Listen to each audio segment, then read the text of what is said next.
Asal-usul Kesultanan Banten. Pada abad ke-5, daerah ini merupakan pusat perdagangan rempah-rempah dan komoditas lainnya, serta merupakan bagian dari jaringan perdagangan yang melibatkan berbagai kerajaan di seluruh Nusantara. Kerajaan Banten secara resmi didirikan pada awal abad ke-16 oleh seorang pangeran dari kerajaan Pajajaran yang bernama Maulana Hasanuddin. Akibat serangan Portugis yang menghancurkan kerajaan Pajajaran, membuat Maulana Hasanuddin mendirikan kerajaan Banten dan memilih Surosowan sebagai ibu kotanya. Dia kemudian mengganti namanya menjadi Sultan Maulana Yusuf. Masa kejayaan Kesultanan Banten. Masa kejayaan Kesultanan Banten terjadi pada akhir abad ke-16 hingga abad ke-17, khususnya di bawah pemerintahan Sultan Ageng Tirtayasa. Dia adalah sosok di balik kesuksesan kerajaan Banten yang berkuasa dari tahun 1651 sampai 1683. Lokasi Banten yang menghadap Selat Sunda dimanfaatkan dengan sangat baik. Ini menjadikan Banten sebagai salah satu pelabuhan terbesar wilayah tersebut, sehingga menghasilkan pendapatan besar dari perdagangan internasional. Masa kejayaan Kerajaan Banten juga mencerminkan perkembangan seni dan budaya yang kaya.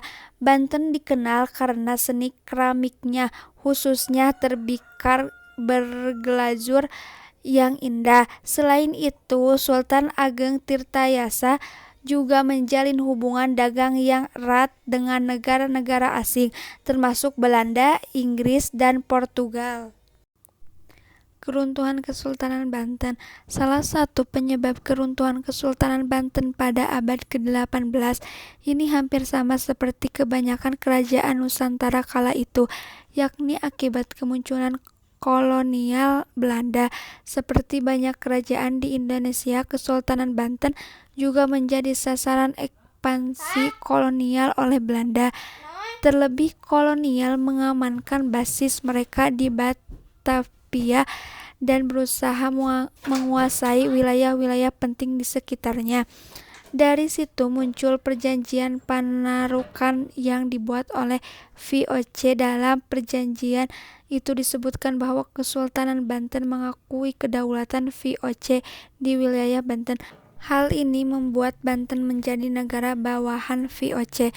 Selain itu, dalam Banten sendiri terdapat perpecahan internal dan perselisihan yang mengakibatkan terbaginya kesultanan menjadi dua bagian, yaitu Kesultanan Banten Lama dan Kesultanan Banten Girang.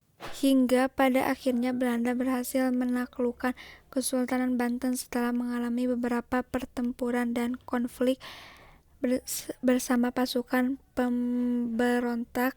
Sultan Muhammad Saifuddin selaku penguasa Kesultanan Banten saat itu menyerah kepada Belanda pada tanggal 18 November 1832 yang menandai keruntuhan Kerajaan Banten. Peninggalan Kesultanan Banten. Peninggalan Kesultanan Banten mencakup sejumlah aspek budaya, sejarah, dan arsitektur yang masih dapat ditemukan hingga saat ini di wilayah tersebut, diantaranya sebagai berikut. Benteng Spelwijk. Benteng ini dibangun pada abad ke-17 oleh pemerintah kolonial Belanda setelah menaklukkan Kesultanan Banten. Keraton Kayibon merupakan istana yang digunakan oleh sultan-sultan Kesultanan Banten. Masjid Agung Banten. Masjid yang juga dikenal sebagai Masjid Agung Al-Mukarromah adalah salah satu masjid bersejarah yang dibangun selama masa Kesultanan Banten.